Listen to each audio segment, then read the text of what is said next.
ravi de vous retrouver, fidèles téléspectateurs de EVI Télévision, et vous aussi, les amoureux de l'émission Le Maître en a besoin. Maître en a besoin, c'est une émission qui vous révèle beaucoup de choses et qui vous apporte aussi la connaissance. Et surtout, vous, les ignorants, l'émission est là pour vous aider. Avec notre invité, le révérend pasteur Adelin, il est bien qu'on l'appelle évangéliste Adelin. Avec lui, nous allons vraiment parler sur beaucoup de choses et surtout à ce qui concerne la Bible. Parce qu'il y a beaucoup de gens jusque-là ne comprennent pas des choses de Dieu. Mais avec lui, nous allons vraiment parler sur la Bible. Avec mon invité, j'ai dit des gens bonjour. Bonjour mon frère. Comment vous allez là? Dieu nous fait grâce. Aussi longtemps que Jésus est dans la barque, quel que soit le vent, il va se réveiller. Et nous sommes très rassurants. Ma bonne santé, en forme, l'église aussi. Dieu nous garde, tout est au contrôle du Seigneur. Voilà. Avec mon invité, je crois que vous comprenez, il est toujours en forme. Avec lui, nous allons parler sur les premiers miracles de Jésus. Mais parce que, avant que nous puissions commencer notre sujet ou bien thème d'aujourd'hui, d'abord, première question, ça dérange vraiment la population congolaise en général. Pourquoi le maître en a besoin au lieu du Seigneur en a besoin? Bon, merci beaucoup. Nous saluons tous nos téléspectateurs bien-aimés qui sont habitués à nous suivre. Que le Seigneur vous bénisse. Je prie que le Seigneur vous ouvre les oreilles. Créez à vous une oreille afin que vous écoutiez comme l'écoutent les disciples. Parce que la parole de Dieu n'a été envoyée que pour ceux qui doivent écouter. Nous parlons de le maître en a besoin. C'est dans Marc chapitre 11. Le Seigneur voulait aller entrer en Jérusalem. Il envoya ses disciples à un village qui était proche.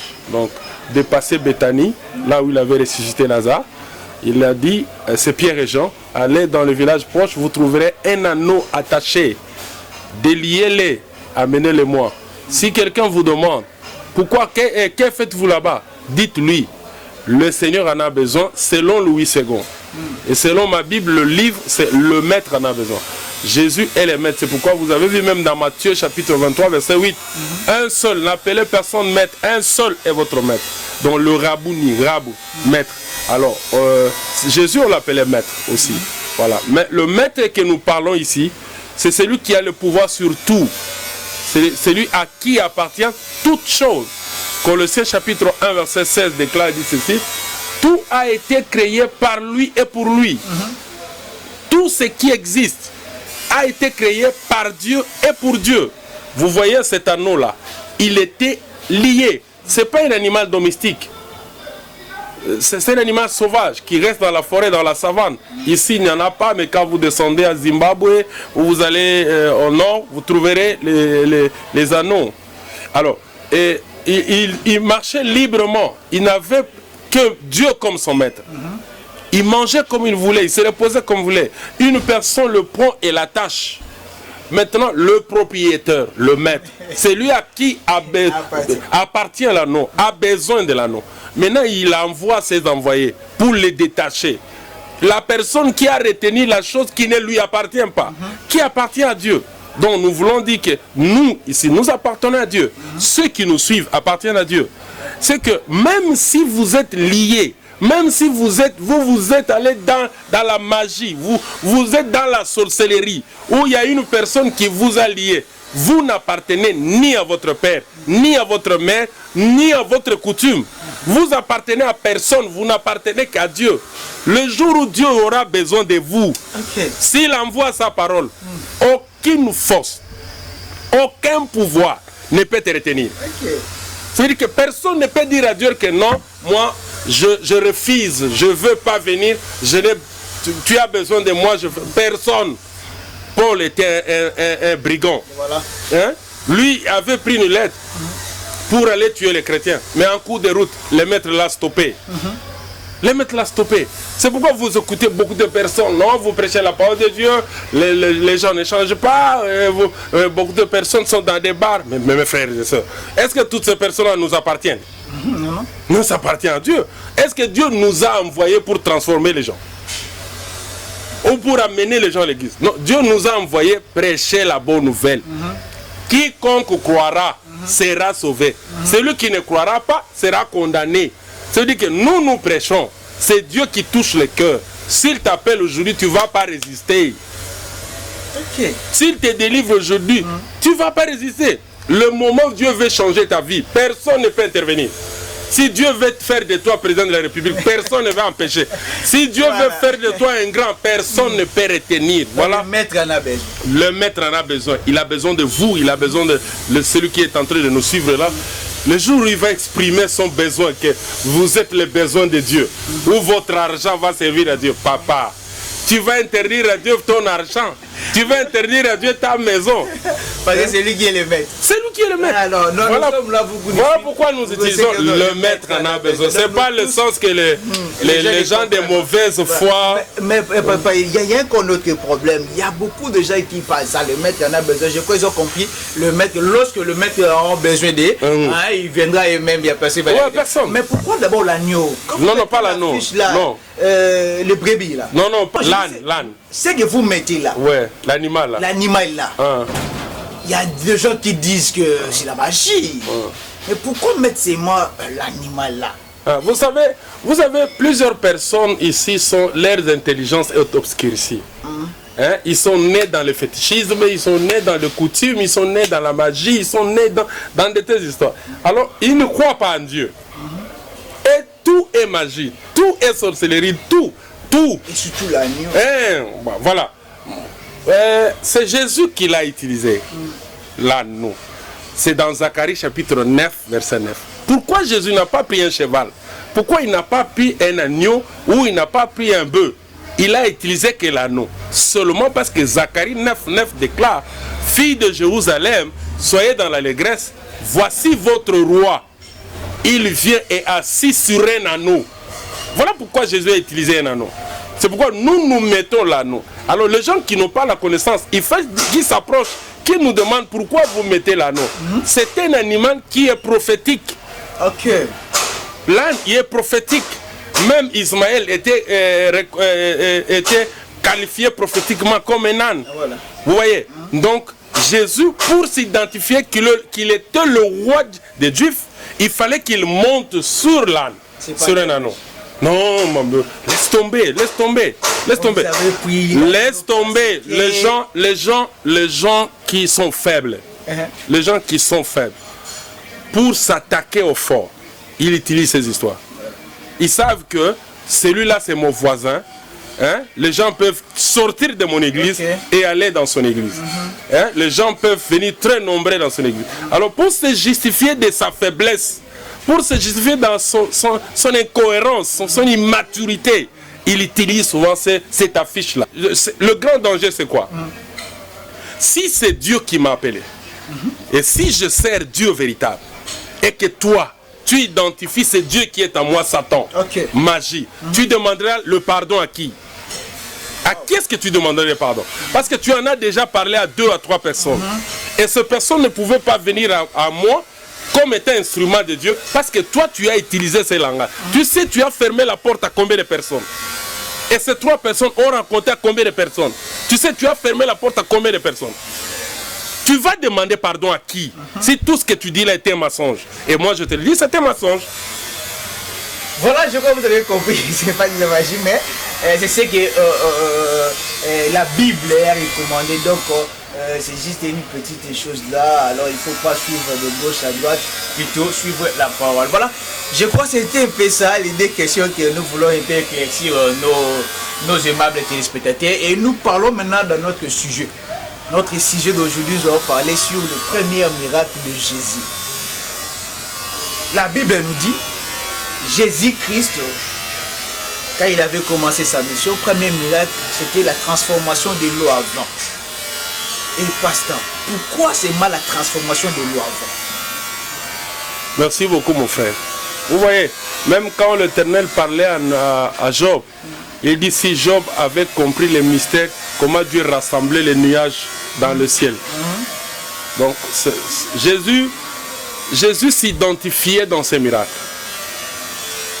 Plusieurs ne croyaient pas qu'il était la parole faite chair, ou il était le créateur.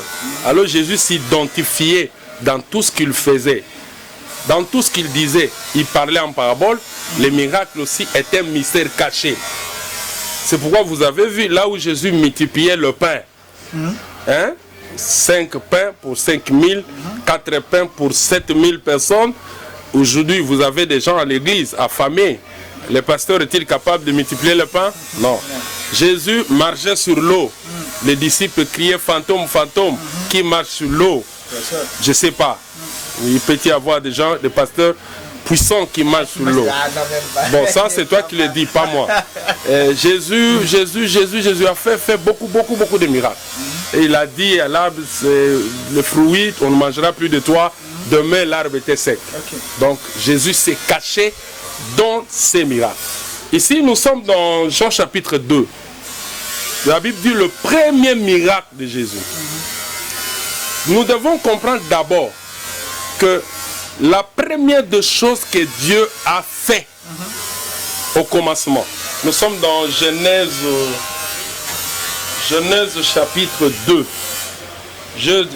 Genèse chapitre 2. Dieu a d'abord fait l'homme. Il a d'abord formé l'homme. Après avoir créé le ciel et la terre. Il n'y avait ni arbres, ni animaux, ni plantes, ni quoi que ce soit. Dieu a d'abord formé l'homme. On dit Dieu a créé les ciels et la terre. Non, il y a une différence entre créer, faire et former. Dieu créa l'homme. C'est au singulier. Dieu créa l'homme. Voilà. Il dit faisons l'homme à notre image. C'est le pluriel. Maintenant, il forma l'homme de la poussière de la terre. Vous voyez? C'est trois verbes. Alors ça c'est tout un mystère. Si je dois commencer à expliquer ça ici, dans une autre émission, nous allons expliquer créer, ça. Les despotés retenez. Créer c'est autre, créer, faire et former. Ouais, créer, faire et former. Voilà, même lorsqu'il disait là, faisons l'homme à notre image, à qui est-ce qu'il s'adressait? Ouais, c'est là où beaucoup de personnes ont introduit la Trinité, beaucoup d'histoires, ne sachant pas à qui est-ce que Dieu s'adressait. Alors, maintenant, nous allons lire pour que vous sachiez que... nous sommes dans Genèse chapitre 2, verset 4. Voici les origines des cieux et de la terre quand ils furent créés. Lorsque l'Éternel Dieu fit la terre et le ciel, aucun arbuste de champ n'était encore sur la terre et aucune herbe de champ ne germait encore, car l'Éternel Dieu n'avait pas fait pleuvoir sur la terre. Il n'y avait ni point d'homme pour cultiver le sol. Mais une vapeur s'éleva de la terre et arrosa toute la surface du sol. L'Éternel Dieu forma l'homme de la poussière de la terre. Il souffla dans ses narines un souffle de vie et l'homme devint une âme vivante. Puis l'Éternel Dieu plaça un jardin en Éden du côté de l'Orient. Il y a mis l'homme qu'il avait formé et l'Éternel fit pousser du sol des arbres de toute espèce. Vraiment. Vous voyez? Voilà. Donc, les gens doivent lire la Bible. Et ça crée aussi beaucoup de débats. Je sais que lorsque j'ai commencé à parler là, ça pourrait créer un débat. Oh non, l'Éternel avait d'abord créé le premier jour. Oui, créer c'est un esprit, ça ne se voit pas. Ça ne se voit pas. Créer c'est un esprit, ça ne se voit pas. Faire aussi c'est un esprit, ça ne se voit pas. Former c'est visible. Donc ce qu'il a fait qui était visible, après le ciel et la terre, c'est l'homme. Le premier miracle de Dieu, c'est l'homme. Il a pris la poussière. Il a pris la poussière. Il a formé, il a pris l'homme qui était dans sa bouche, en lui. Donc l'homme était déjà en lui. En lui, l'homme qu'il a créé, qu'il a fait, était en lui. Maintenant il a soufflé pour que cet homme entre et maintenant l'homme devient une âme vivante. Tu vois, c'est le premier miracle, c'est un miracle. Ok. Voilà. Je vais vous comprendre. Voilà. Mais maintenant, voilà. Jésus était invité. Je pense au travers Marie. Maintenant, Marie, parce que la fête durait au moins une semaine, fête de mariage. Voilà. Marie a constaté qu'il n'avait plus du vin. Il appela Jésus dehors. Il laisse la salle. Tous ces gestes-là sont prophétiques. Il appela Jésus dehors. Il dit, dans la salle, ils n'ont plus du vin. Maintenant, Jésus dit à Marie, femme, qu'y a-t-il entre toi et moi? Mon heure n'est pas encore venue. Marie a demandé du vin pour ceux qui étaient dans la salle. Vous allez continuer. Ouais. Il y a des questions que je voulais soulever là. Ouais. Première question, c'est le fait de déplacer Jésus-Christ dans la salle pour dehors. Ouais. Pourquoi? Pourquoi pas Marie voulait toujours lui informer là où ils étaient? Non, les gens peuvent dire que parce que dans la salle il y avait trop de bruit et c'était un secret. Non. Ceux qui sont dans la salle représente tout un peuple. Ok. Ce qui était dans la salle, la maison, représente tout un peuple. C'est Israël. Vous allez comprendre que même Jésus, pour donner son sang, il ne l'a pas donné dans la salle. C'est un animal qu'on a fait sortir hors du camp. Un animal qu'on a fait sortir hors du camp. Ok.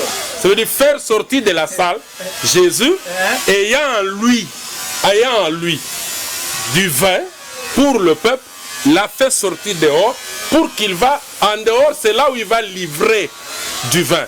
Mais maintenant, quand Marie lui dit, vous aviez de la deuxième question, il dit, une autre femme, qu'y a-t-il entre toi et moi? Vous savez que plusieurs personnes disent que Jésus était impoli pour dire à Marie. Mais oui, là Jésus-Christ avait cité l'ignorance. Il a ignoré Marie. Non, tu es en train de blasphémer. Jésus ne peut pas être ignorant. Parce que lui, il est la plénitude de toute la connaissance de Dieu. Il n'ignore rien. La Bible me dit, Jésus, sachant qu'il était malade depuis longtemps. Mais pourquoi dire à Marie, femme? Voilà. La raison est simple. Femme. Voilà.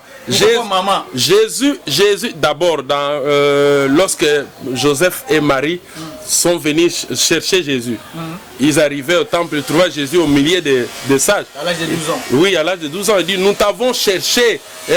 Tu es là, pourquoi tu nous as fait quoi? Moi et ton père. Moi et ton père. Jésus dit, ne saviez-vous pas que je devais faire l'œuvre de mon père? Il rappelle. Ne saviez-vous pas que je devais faire l'œuvre de mon père?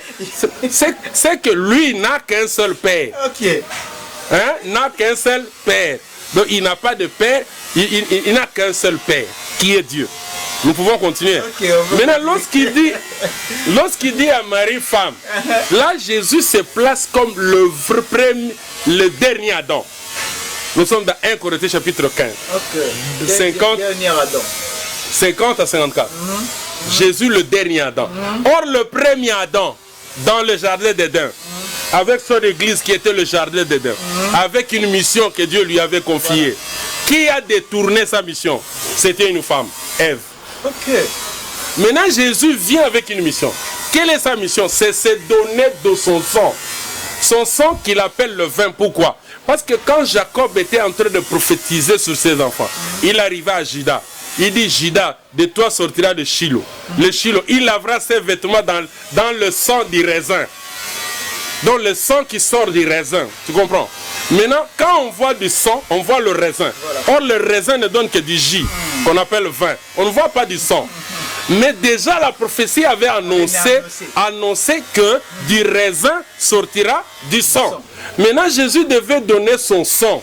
Et c'était à la fin de sa mission. Maintenant, Marie vient. Jésus n'a pas encore commencé la mission. Il lui dit de donner du vin. En donnant du vin, ce qu'il demande, Jésus ne voit pas le vin. Jésus voit son sang. C'est pourquoi il a dit, l'heure n'est pas encore accomplie. Maintenant là, quand l'heure était accomplie, le jour du Pâques, Jésus a pris du vin. Il a soulevé la coupe. Je suis dans Matthieu, chapitre 26, je pense. Il a soulevé la coupe. Il dit, ceci, le vin, est mon sang d'alliance que je verse pour vous. Avant la fin de sa mission. À la fin de sa mission, il a soulevé le vin en disant que c'est mon sang. Mais Marie demande ça avant. C'est pourquoi elle a dit, qu'y a-t-il entre toi et moi, femme? Ce n'est pas une impolitesse. Ah oui. C'est seulement ce qui était caché là que je viens de vous révéler. Maintenant, Marie dit, il dit au serviteur, faites tout ce qu'il vous demande de faire. Maintenant, Jésus va faire quoi? Là dehors, il y avait 6 vases qui contenaient de l'eau pour la purification du peuple juif. Purification? Oui. Dans Nombre chapitre 19, on prenait une vache, on brûlait, on mélangeait de l'eau et il faisait l'ablution. Ça veut dire qu'il se lavait la face, le main, le pied, pour dire qu'ils sont purs pour rentrer dans la salle ou faire quoi que ce soit. Okay. Mais pour Jésus, c'est pas le sang d'un animal qui purifie.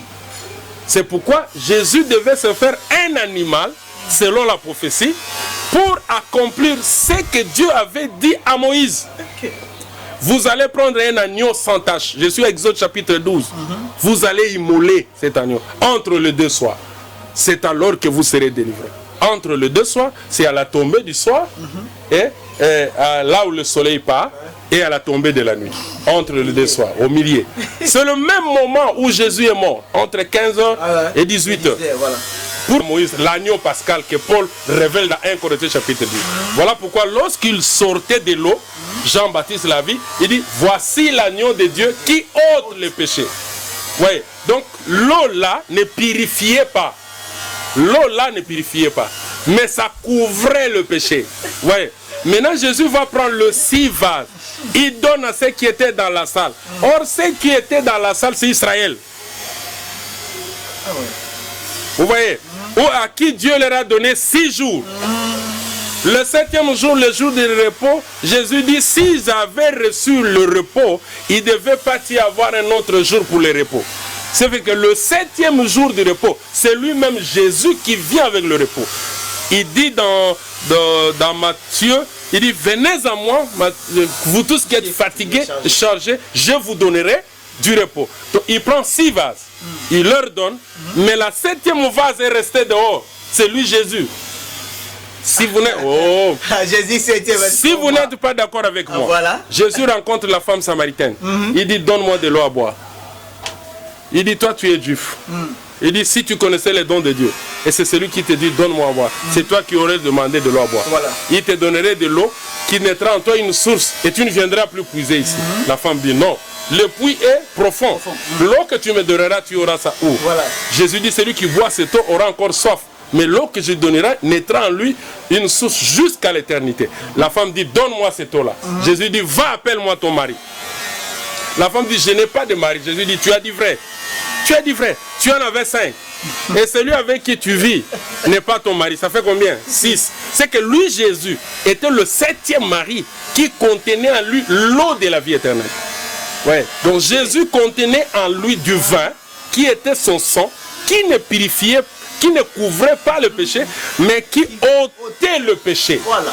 En tout. Mais pour dire à Israël que depuis le temps de Moïse jusqu'à aujourd'hui, vous n'avez jamais été purifiés.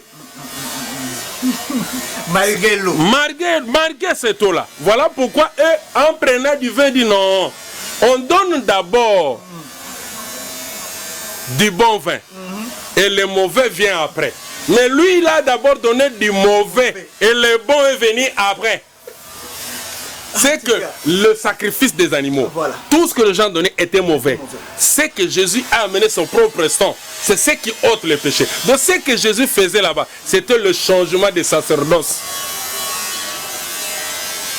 Transformation de l'eau avec. Changement des sacerdoces. Comment? Donc, vous quittez le sacerdoce aaronique, Aaron, avec l'immolation des animaux, le sacrifice des animaux, les offrandes des animaux. Moi, je vois jusqu'aujourd'hui, on consacre une personne, on coupe la tête d'un animal, on fait des pigeons. Je ne sais pas pourquoi. Parce que Jésus a déjà versé son sang. Le sang de Jésus crie plus que le sang d'Abel. Le sang de Jésus est tellement puissant qui écrase. Nous ne mettons plus le sang sur le poteau comme Moïse. Voilà. Donc, l'époque des sacrifices, des coulées de sang, c'est passé. Une fois seulement, Jésus a versé son sang sur le calvaire. Aujourd'hui, le sang crie. Nous invoquons le nom de Jésus et que le sang de Jésus est opérationnel, qui ôte les péchés, qui purifie l'âme, qui sauve. Nous n'avons plus besoin. C'est pourquoi il a fait le premier miracle pour démontrer à Israël qu'il sera un animal porté hors du camp. En fait, parce que hors du camp, vous voyez, hors la salle. Dans la salle, il y a Israël. Mais hors la salle, il y a aussi des païens. Oui. Il y a des païens. Ouais, il y a des païens. L'animal est immolé hors la salle pour que les païens aussi participent. Or, les 6 vases n'ont été donnés que pour Israël et pour les païens. C'est la 7e vase qui était dehors, Jésus. C'est pourquoi il avait resté. Oui, il est resté là, dehors. Il est resté dehors. C'est pour que nous aussi, nous soyons sauvés. Vous les païens? Oui. Mais vous n'êtes même pas païens? Non, nous étions païens de nature. Ok. Nous étions païens. Romains chapitre 11 dit, nous avons été privés de l'héritage. Nous sommes sauvés co-héritiers par Christ. C'est pourquoi Paul d'Éphésiens chapitre 2 dit, de deux, il a brisé le lien de la séparation. Il nous a fait qu'un seul. Voilà pourquoi il a dit, allez par tout le monde, annoncer la bonne nouvelle, baptiser, sauver. Il a dit, j'ai d'autres brebis qui ne sont pas de cette bergerie. Jean chapitre 10, verset 16. Il faut que j'aille le chercher. Voilà pourquoi aujourd'hui, nous sommes fils d'Abraham. Pourquoi? Dieu a dit à Abraham, je bénirai toutes les familles de la terre. Par toi, Abraham, je bénirai toutes les familles de la terre. C'est que Abraham, Isaac, Jacob et Jésus. Car Paul dit, Dieu n'a pas dit que je bénirai tes postérités. Il a dit, je bénirai ta postérité jusqu'à Christ. Donc par Christ, Dieu sauve toute l'humanité. Donc c'est le sang de Jésus qui purifie. Même si ma soeur, oh non, bututu, et là tu en anzoto, oh balate pour non bututu. Ba pesa yo te ba mai, ba cantine ya mai yo que nous chocolat. Ça n'a rien à voir. Mais là, il y a cette pratique-là qui est devenue un peu vraiment, je ne sais pas, utilisable pour être purifié. Il fallait qu'on vous donne quelque chose en ces mots, en signe. Vous lavez les pieds, vous donnez des choses comme ça. Est-ce que cette pratique-là, avec la transformation de l'eau, c'est l'ignorance. Moi je dis tout simplement c'est l'ignorance. S'il y a autre chose en dessous, bon, je n'en sais rien. Mais ce que moi je dis, c'est l'ignorance. J'ai reçu un pasteur, je pense que je l'ai dit à ma première émission, qui m'a dit que le Seigneur l'avait révélé que dans un songe, il voyait le ver de terre dans son église. Alors il a pris du sel, il a versé dans toute son église dans le songe. Il s'est réveillé maintenant, il a demandé à la sœur d'aller acheter du sel pour répandre du sel. Je lui ai dit, oui pasteur, c'est bon, tu as vu dans le songe le verre et du sel. Maintenant quand tu t'es réveillé en réalité, tu as pris du sel. Mais tu n'as pas vu de verre. Il dit, ah pasteur, ça pourrait dire quoi? J'ai dit, bon, tu vois quand Jonas s'est fâché, après avoir prêché à Ninive, il est allé, Dieu a fait sortir un arbre qui le couvrait sous la chaleur. Mais quand il murmurait, Dieu a envoyé un ver de terre qui a piqué l'arbre et l'arbre a été sec. Maintenant, Jonas dit, mais pourquoi tu fais ça? Je dis, oh, donc tu n'as pas souci, tu as souci de l'arbre que toi tu n'as pas planté. Tu n'as pas souci de mon peuple. Pour que Dieu détruise ce que Jonas n'a pas planté, il a envoyé un ver. Vous pouvez comprendre que Dieu pose la question, qui peut séduire Akab? Un esprit mauvais arrive et dit, moi je vais le servir. Je vais le séduire. Il dit comment? Je serai un esprit de mensonge dans sa bouche. Donc quand on vous parle du sel, on ne vous parle pas de ce sel ici. C'est une révélation que tu as reçue. Maintenant, il faut l'interpréter. Moi, dans ma foi, le début de ma foi, j'ai reçu un songe où j'avais beaucoup d'argent entre mes mains. Je ne veux pas revoir mon pasteur, il me dit, Dieu t'a donné le don de la foi. Mais Dieu m'a montré de l'argent. Mais mon pasteur me dit, Dieu t'a donné le don de la foi. Et il avait raison. Il avait raison, c'est ce que Dieu m'avait donné. Maintenant, pour le peuple de Dieu, nous voulons que vous puissiez aider le peuple de Dieu. Toujours dans notre sujet, premier de Jésus-Christ et transformation de l'eau avant. Il y a beaucoup de pratiques. Il y a beaucoup d'ignorance. Il y a ce qui était dans la salle et ce qui était hors la salle. Jésus-Christ est resté hors de la salle pour les païens. Non seulement pour les païens, même pour ceux qui étaient dans la salle. Parce qu'eux, ils ont bu 6. Le 7e qui donne le repos était dehors. Voilà. L'église veut dire appeler hors de. Voilà. Ça veut dire que la partie d'Israël qui croit en Jésus et la partie des païens qui croient. Donc nous ne sommes plus Israël selon la chair. Maintenant nous sommes Israël selon l'esprit, sorti de cet Israël charnel et sorti aussi de ces païens charnels. Nous faisons la maison de Dieu. Et pour les peuples de Dieu qui vous suivent maintenant, si vous pouvez l'expliquer clairement, ceux qui ont resté hors, Jésus-Christ est resté là. Ça veut dire, je voulais parler de ceux qui ne sont pas à l'église. Mais ceux qui sont maintenant dans des boîtes, dans des bars, jusque-là, il y a des gens qui sont encore hors la salle. Jésus, non. Si vous dites qu'ils sont hors la salle, nous aussi nous étions hors la salle. Jésus nous a appelés. Ils ont encore la grâce. Jésus nous a appelés. Je leur dis que l'animal a été offert hors le camp. Cela veut dire une porte pour nous d'être sauvés. Et aussi, ils ont droit au salut. Donc, ils doivent croire au sacrifice de Jésus sur la croix. Ça, c'est un sacrifice pour notre salut. C'est-à-dire que tout ce que vous pouvez avoir besoin à Dieu, vous voulez le demander au nom de Jésus. Ça doit passer par le sacrifice. Parce que vous ne pouvez pas aller dans le lieu très saint sans toutefois passer par l'autel de l'Holocauste qui était dans le parvis. Vous voyez, ça veut dire que personne ne vous fasse pas aller vers Dieu par un autre chemin. N'existe pas. Le chemin, c'est la mort de Jésus. La mort de Jésus sur la croix, le temple, le rideau du temple a été déchiré. Pour dire la route a été inaugurée. Ça veut dire que nous devons rentrer à l'arbre de vie dans le jardin dedans pour prendre l'arbre et vivre éternellement. Il n'y a plus de chérubins. Parce que lorsque Jésus est ressuscité, il y avait des anges qui étaient à la tête et là où il y avait les pieds de Jésus. Il n'avait rien en main.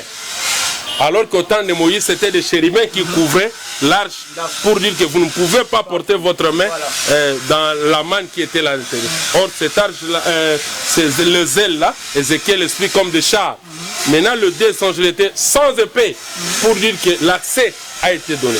Donc, toutes ces pratiques que les gens peuvent faire là, ça ne nous amène à rien.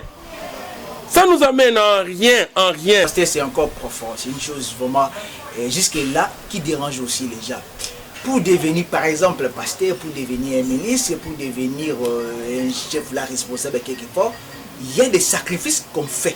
Par exemple, on prend même le mouton, un poulet là, il égorge, mais fait que les sangs soient vexés pour que la personne puisse devenir peut-être que celui qui veut devenir là.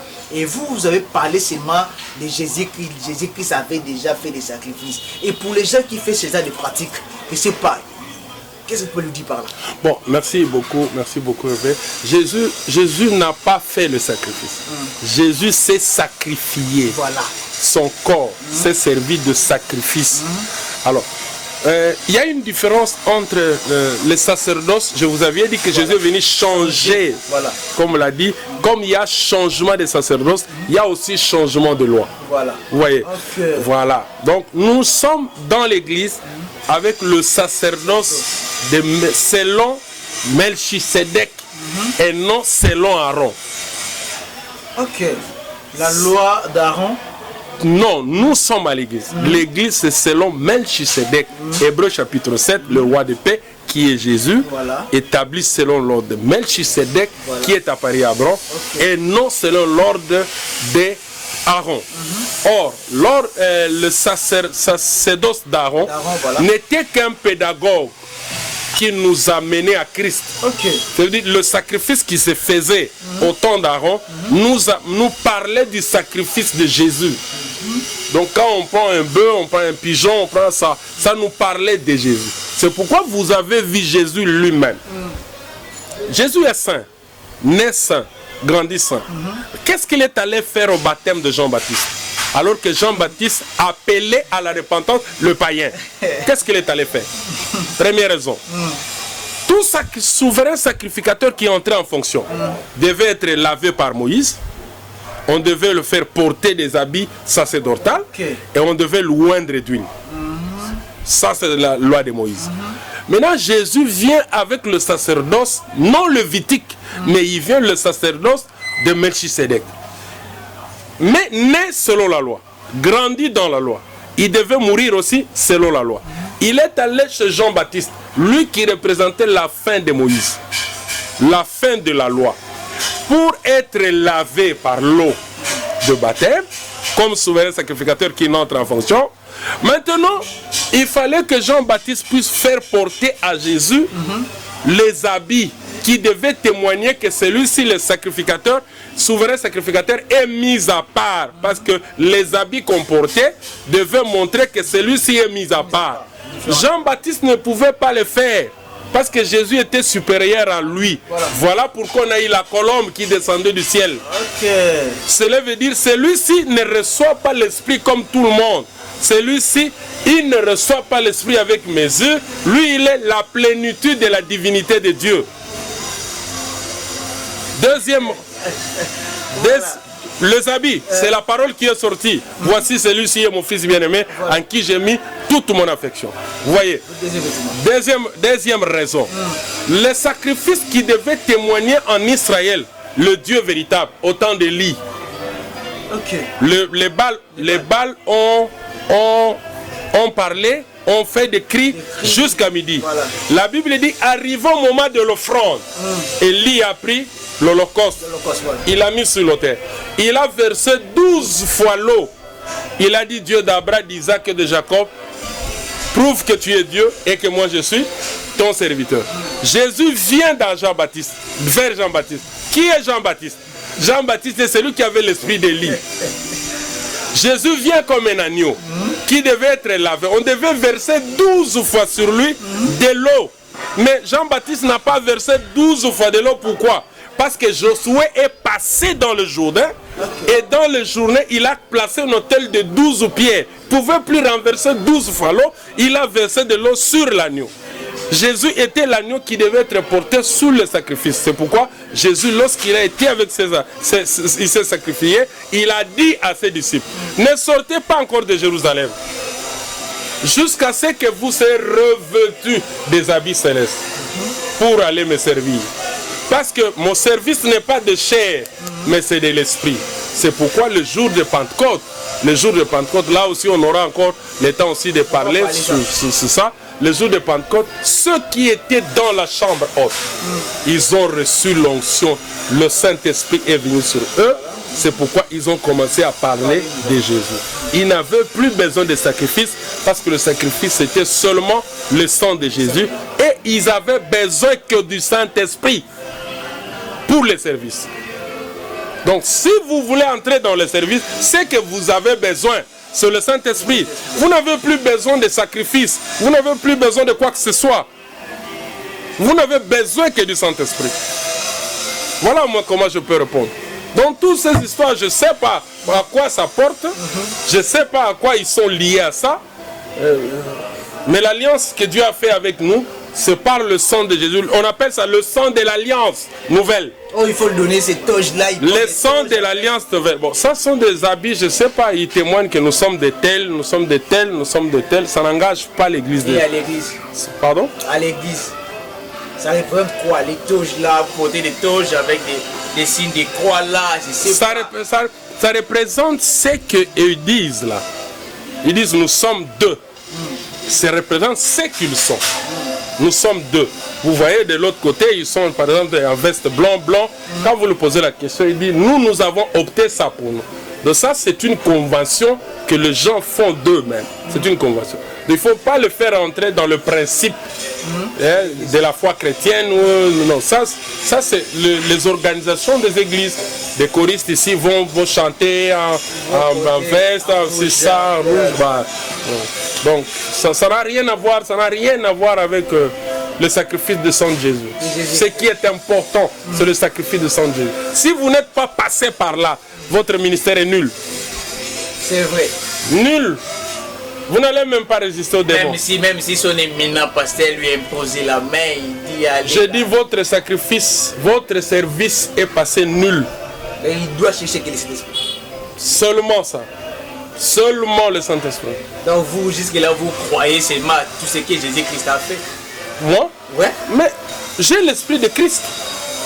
Comment je peux croire à autre chose? J'ai l'esprit de Christ. L'onction, c'est l'onction de Christ. Vous avez reçu l'onction et l'onction vous enseignera toutes choses. C'est ce que nous avons besoin dans l'église.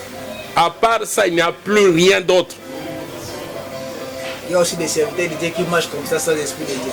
Il est serviteur de Dieu, mais il n'a pas l'esprit de Dieu. Bon, je ne sais pas, d'abord pour être enfant de Dieu, vous devez avoir l'esprit de Dieu. Maintenant, je n'arrive pas à comprendre. Comment tu peux dire qu'il est serviteur de Dieu, il n'a pas l'esprit de Dieu? Non, parce qu'il mange selon la désir de la Non.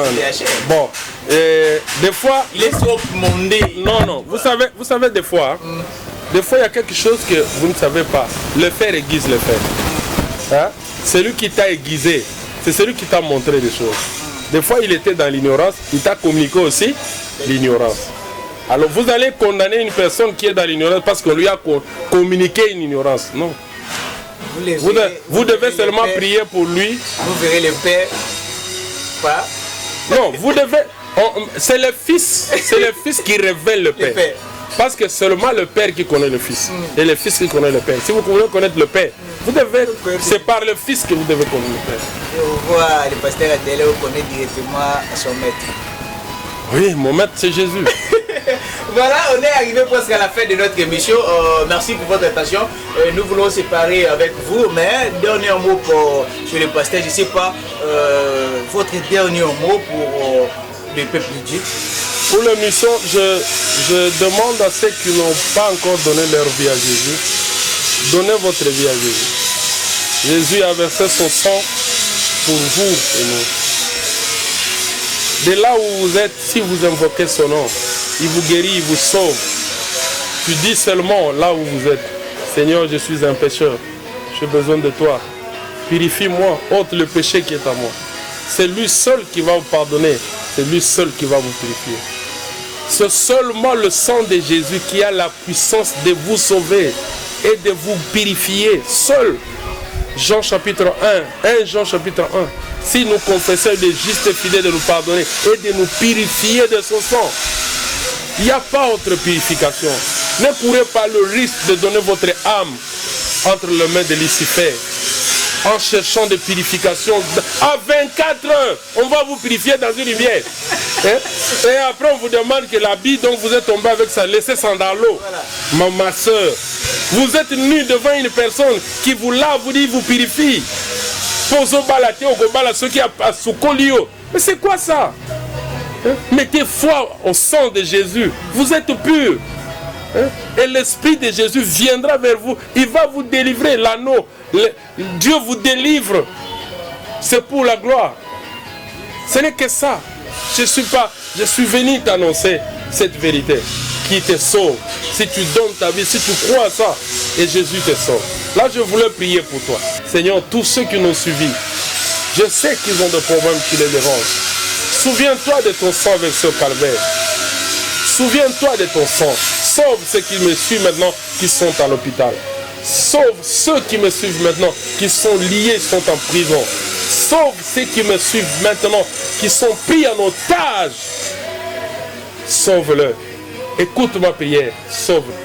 Soyez guéris là où vous êtes. Soyez prospères là où vous êtes. Dans le nom puissant de Jésus-Christ. Suivez-nous dans notre chaîne YouTube Adelin TV.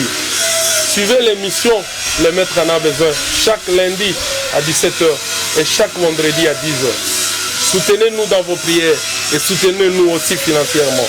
Dieu vous bénira abondamment. Que Dieu vous bénisse, que Dieu bénisse les Congo, que Dieu bénisse tout le monde et toutes les autorités et que tous les hommes de Dieu soient bénis dans le nom de Jésus-Christ. Je crois que vous avez compris, vous avez reçu aussi cette bénédiction de la part de l'homme de Dieu. Moi aussi je vous remercie pour votre temps que vous avez donné. Merci à Aya Papi qui était derrière la caméra. Merci à tous les hommes de Dieu, hein? Les gens vraiment, les hommes qui craignent Dieu et qui marchent dans la société comme le pasteur Adela. Que Dieu vous bénisse. Et je suis là, moi, pour accepter avec mon temps. Si vous avez souci, si vous avez besoin de prière, si vous avez besoin de parler avec l'homme de Dieu, le numéro est là affiché.